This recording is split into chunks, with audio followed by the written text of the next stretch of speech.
Camera ধর। দেখুন বন্ধুরা, ডিমটা এত শক্ত, এর ভিতরে বাচ্চা ফুটে গেছে, ওরা ছাড়াতে পারছে না।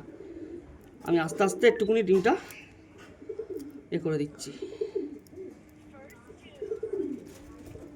খেলাটাই আগে না।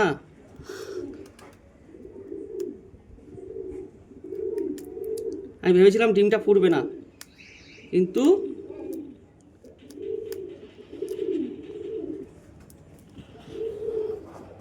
কিছু নেই একটা ফুটানোর জন্য।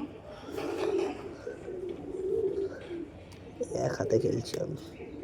এই উপরের লেয়ারটা না সব একদম একটুখানি ফুটো করে দিলাম। এই বাবা,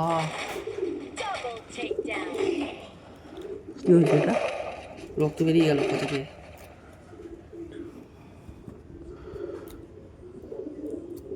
এখন পেটের তলায় দিয়ে আসবো মায়ের। এই যে ঠোঁট একটা কোনো দেখা গেছে, ঠোঁট বেঁচে আছে কি? বেঁচে আছে, এই যে ঠোঁট দেখা গেছে। যাক, ঠাকুর ইচ্ছা যেন বেঁচে যায়।